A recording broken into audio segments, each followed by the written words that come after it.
대한민국의 출산율은 1960년대 이후로 감소해왔습니다. 21년 기준 출산율은 0.81명으로 세계에서 꼴찌 수준을 기록하고 있습니다. OECD 평균 1.58명의 겨우 절반 수준입니다. 2.1명 이하는 저출산, 1.3명 이하는 초저출산으로 불리는데 현재 20년 이상 초저출산 국가에 머물러 있습니다. 더 큰 문제는 현재도 빠른 속도로 감소하고 있다는 것입니다. 이처럼 기록적인 출산율 저하와 출생아 수가 지속적으로 하락한 결과 2020년 결국 한국은 역사상 처음으로 30만 명대가 붕괴되었고 인구의 자연 감소가 발생하게 되었습니다. 그렇다면 미혼 청년들은 결혼과 출산에 대해 어떻게 생각하고 있을까요? 그들의 이야기를 들어봤습니다. 결혼을 하고 싶나요? 아이를 낳고 싶지 않은데 굳이 결혼해야 하는 이유를 모르겠어요. 조건이 된다면 하고 싶습니다. 결혼 생각은 크게는 없는데 만약에 뭐 좋은 사람이 생기면 하고 꼭 해야 된다는 생각은 없습니다. 딱히 해야 할 이유를 잘 모르겠습니다. 열심히 일해서 월급으로 서울에 내 집을 갖는 것조차 좀 어렵다고 생각이 드는데 안정적인 미래가 그려지지 않는 것 같습니다. 통계청에 따르면 2018년에서 2019년 1년 사이에 혼인 건수는 약 2만 건이 줄었습니다.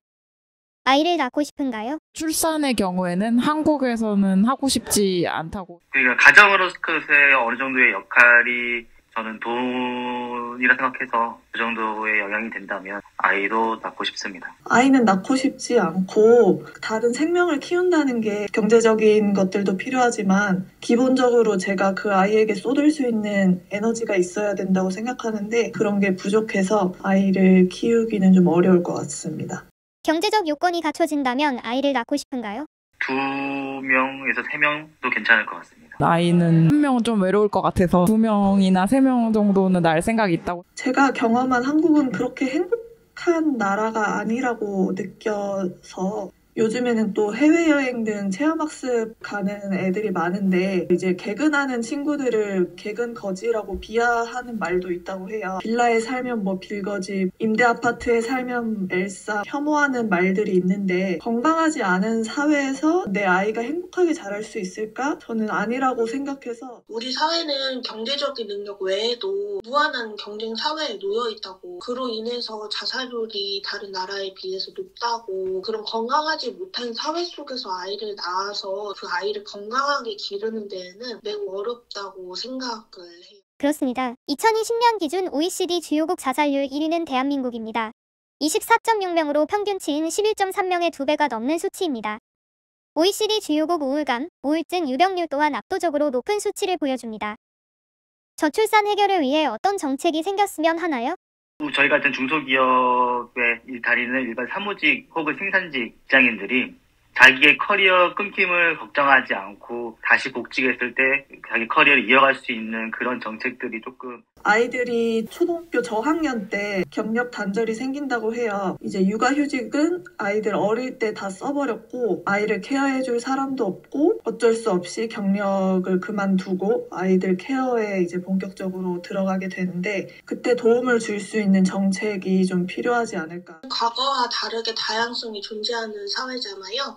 예를 들어서 방송인 사유리 씨처럼 비혼 출산의 길도 정책은 그에 비해서 과거에 많이 머물러 있는 것 같아요. 보다 다양한 모양의 가족을 인정하는 열린 정책이 마련되었습니다. 그렇다면 육아를 하고 있는 기혼자들의 의견은 어떨까요? 육아를 하면서 행복한 순간은 언제인가요? 아기가 말을 한마디 한마디씩 하고 엄마 아빠 직접 육성으로 하고 한 번씩 까르르 웃을 때 퇴근하고 집에 갔을 때 아기가 나와서 웃으면서 반겨줄 때 아이가 자라나는 걸 보는 거? 이때까지 살면서 느꼈던 다른 행복감보다 되게 충만한 그리고 이 가정에 제가 확실하게 소속감이 생긴 것 같고 아이가 뭐 엄마 사랑해, 엄마 고마워 이렇게 말해주면 미안하고 고맙고 벅차고. 맞벌이를 하면서 힘든 점은 무엇인가요? 예를 들면 하원 후에 이제 친구들이랑 놀이터에서 노는데 우리 아이는 같이 어울리지 못한다거나 또 집에 있는 엄마만큼 챙겨주지 못하는 갑자기 뭐 무슨 일이 터지거나 누가 아프거나 하면은 이제 뭐 대신 해줄 사람이 없다. 그러면 좀 힘든 것 같습니다. 육아휴직을 사용했나요? 현재는 저만 일단 사용 예정이고요. 남편은 아직 더 논의가 필요할 것 같습니다. 저희 회사도 그렇고 다른 회사도 그럴 것 같은데 남자가 육아휴직을 쓰는 거에 대해서 아직 선례가 없다 보니 눈치가 보이는 것 같습니다. 공무원이 아닌 이상 그냥 이제 사기업에 다니는 경우에는 1년을 채 못 쓰는 경우가 좀 많은 것 같아요. 정부 지원금에 만족하나요? 액수는 크게 사실 도움은 됐는데 크게 뭐 의미는 없는 것 같습니다. 지원금 때문에 아이를 낳고 기르고 이런 거를 결정하는 영향력은 전혀 없고 올해부터 부모급여라는 게 생겼는데 1월 1일부터 70만 원씩 받고 있거든요. 근데 그게 내년에는 100만 원이 된다고 하더라고요. 주변 친구들은 만족한다고 하더라고요. 잠시만, 야! 경제적 요건이 갖춰진다면 최대 몇 명을 낳고 싶은가요? 저희는 여력이 된다면 둘째까지 낳고 싶습니다. 3명 정도 낳고 싶어요. 뭐 셋째도 괜찮겠지만 경제적인 걸 떠나서 일단 제일 힘든 게 일단 체력이 너무 힘들거든요. 나이도 일단 있고 이래서 더 낳고 싶은 마음이 있지만 그래도 자신은 없고. 보다 나은 육아를 위해 어떤 정책이 생겼으면 하나요? 어린이집이나 유치원 지원하게 될 때 보내고 싶은 곳이 있어도 엄청 경쟁률이 높아요. 둘째 같은 경우는 태어나자마자 대기를 걸어놓을 정도로 막 이렇게 하거든요. 그런 비율을 좀, 그리고 또 아이들이 좀 자주 아프다 보니까 요즘 소아과도 말이 많은데 대기가 엄청 길어요. 새벽부터 가서 줄을 서거든요.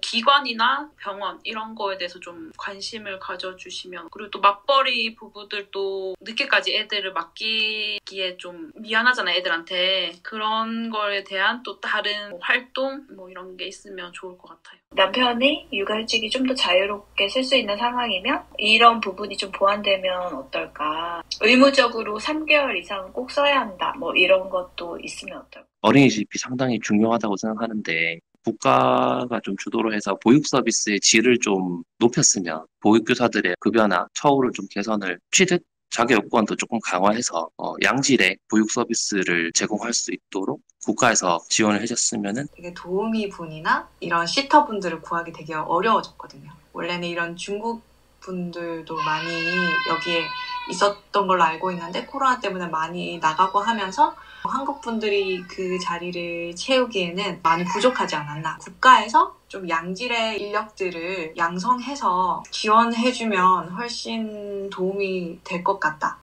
인구 절벽 대한민국. 여러분들의 의견은 어떤가요?